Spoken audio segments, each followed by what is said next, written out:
Hello, everyone, and welcome. Today, we're actually just going to be talking about, basically what Rotten Tomatoes have been doing. We have a lot of controversy when it comes to, Captain Marvel, Rotten Tomatoes, and basically how critics play in the hand of not only their own politics, but as well as playing ball with different companies so they can get exclusive access to a few things. And I feel like it's happening to the Dirt movie that came out on Netflix. This movie is a biopic of Motley Crue, a band that I like. That is, I've seen them twice live, and I really enjoy their music, and I really enjoy the people that they are. So the movie currently with critics is 42 people think it's rotten. It's about a 45%. And then obviously audience score is 85% and they liked it, which, I'd say probably a little bit too high. Obviously there's going to be hardcore Motley Crue fans that probably review it and they just give it a solid thing, solid review. And I feel like it's more in favor to something like the IMDb rating, which is about a 7.2, which I feel like is around there. It's a 7 out of 10. It's a solid, okay-ish, middling film. That's how I see the film. And even if you see the other reviews inside of it, 8s and 7s is kind of like the majority. And I feel like it does hit that point. It's not the greatest movie in the world, but it's surely not the worst. So I feel like this is more of an actual even review score. So like what I wanted to do is actually look into the reviews of these critics, because a lot of the times they get a lot of crap from us and everyone, and see what they actually mean when they review things.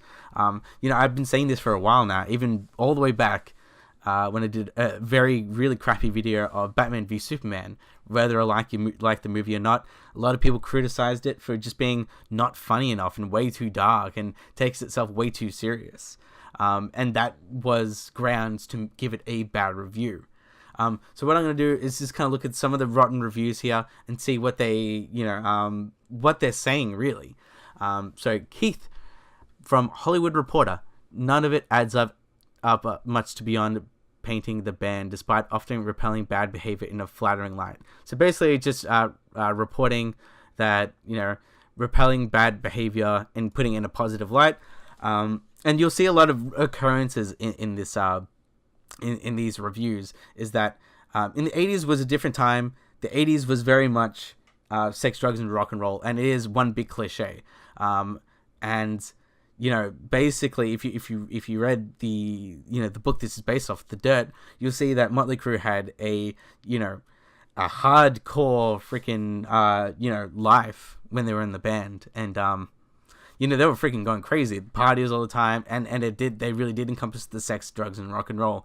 So I think a lot of it comes down to this, and they're just saying if it gives it in a good behavior and a good light, which is actually really funny because all these critics and these types of crowds, they always preach about you're open to be whoever you are and do whatever you please, and hedonistic type of acts are really good. But then when it's portrayed where males do it, especially when it becomes like that particular one, they really despise it.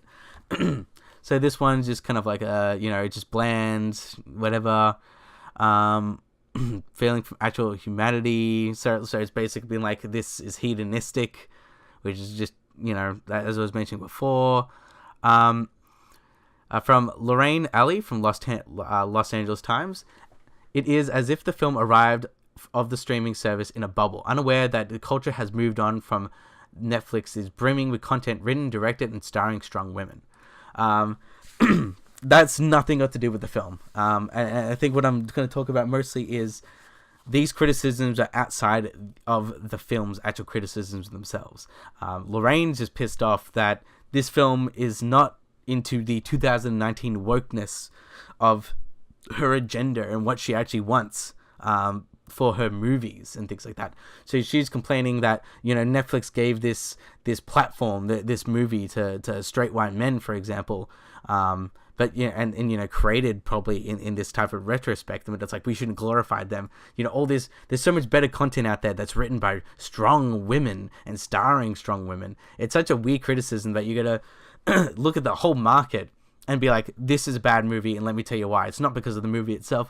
It's because we've moved past it. It's a very weird criticism, and, in 5 to 10 years time, maybe 20 years time, who knows? That doesn't hold up. You're not reviewing the movie. You're reviewing it in context of the world, which is a different type of thing, but it's completely separate from this. This guy says, a delightful, disrespected biopic, some rock's last true bad boys, which is true. I think Motley Crue was kind of like in that late 90s, is kind of like, early 90s, where it kind of ended around that point, and that's really where it kind of came from, by, and I haven't talked about it, but I did watch the movie. I enjoyed it. I think it's once again like a 7.5. It's a still solid film. And yeah, I do agree with that. And, I think the only thing that I was a little bit disappointed about was there probably wasn't enough with the music creation and how they created the music. But that seems to be a thing for all biopics. They never really talks about like how they created the music and in the process of creating music. It's always like 1 or 2 scenes, and that's kind of done. There's not really much, like Walk the Line all the way to like even just the Dewey Cox story, which is a parody of all these things. They never really talk about the process of making music. Thinks it's not funny. The band's dangerous and I can never say it, but properly. But yeah, like Spirit, which is true.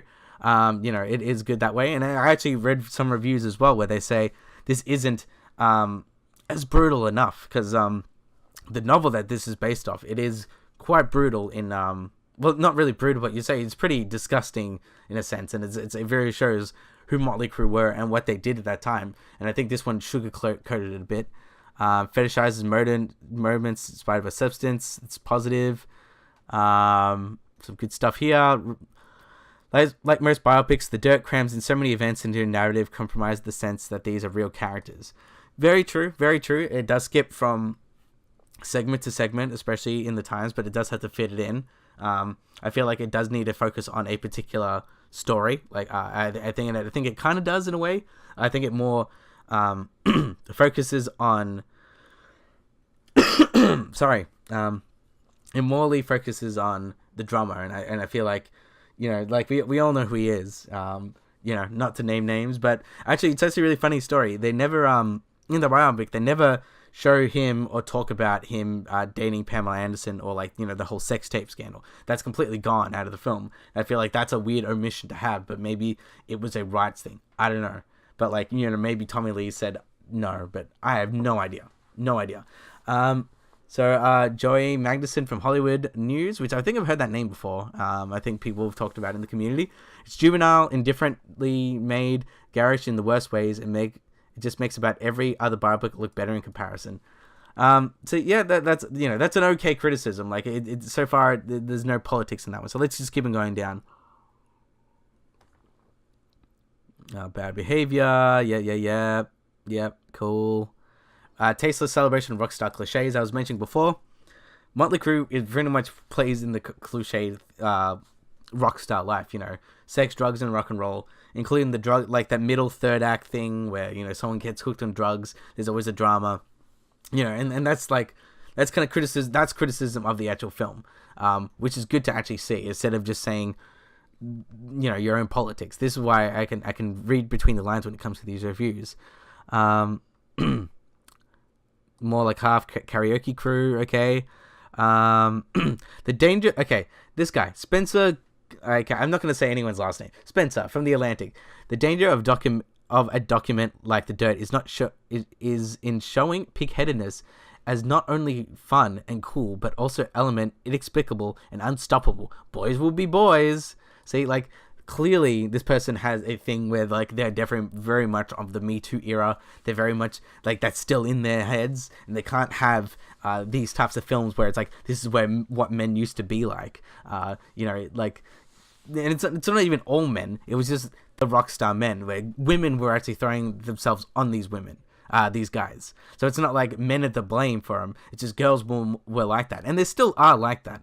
It's just that it's maybe less celebrated, or it is. But once again, that's a whole different story. But it's clearly saying that like this, it's not good to see, men being like this in a light. But modern day equivalent, you see it all the time with women. It's like you can't see this with men. that's what you kind of see these days. The biopic works a little too hard to suggest that there were just good boys from broken homes who got sucked into the void of music industry excess. I disagree with that one from Audra. Yeah, they did come from broken homes, and it feels like that like you can't say that they came from broken homes and that's how they messed up they are. So it's they're trying to say like whatever they do and whatever they act is because they're from broken homes. Which is a weird criticism. I think this person's reading too much into this, where they think like, they're trying to, they are painting him in a good light because they did come from abusive homes. Like, I think a lot of these critics don't understand this is based off a biop, like it's a real thing. Like, it's not like they made this stuff up to make the story coherent or anything like that.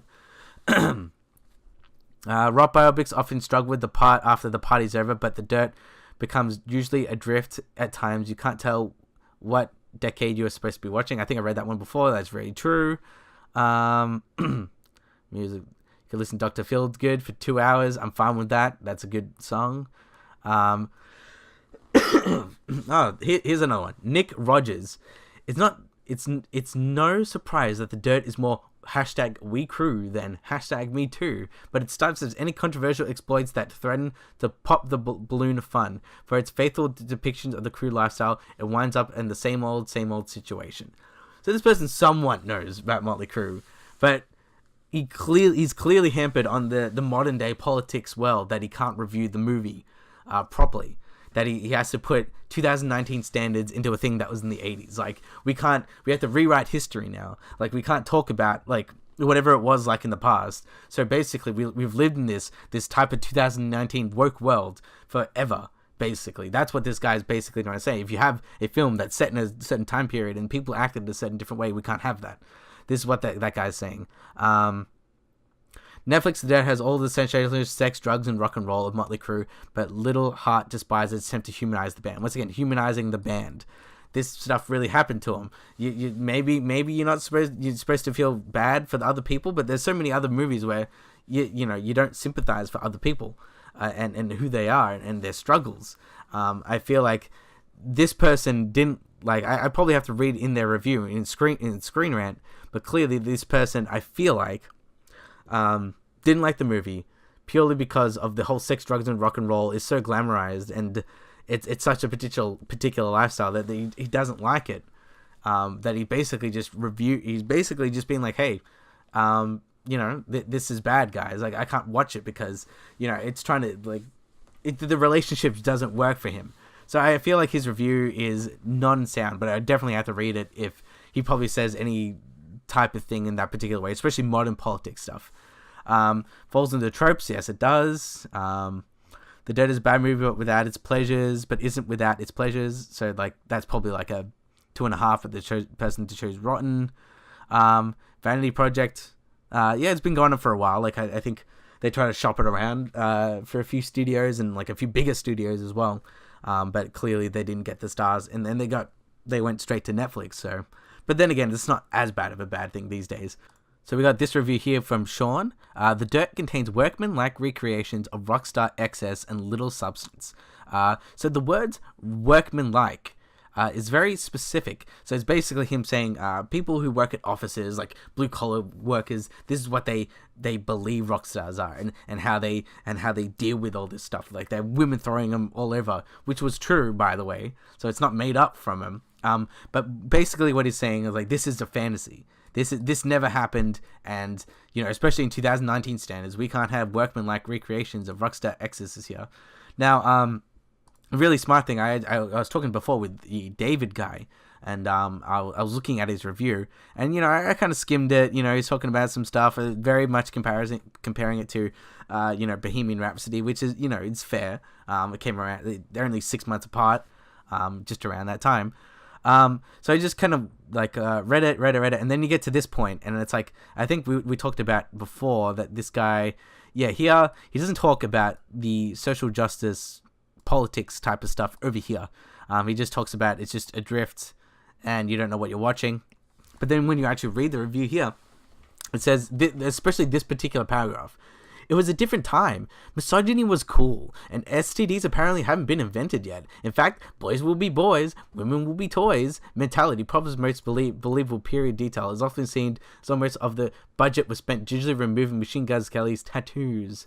So they're basically just talking about like that there is basically just saying it takes too long to take tattoos, so that's where the budget went to, and also, boys being boys, or misogyny, whatever, so I feel like that's just one review.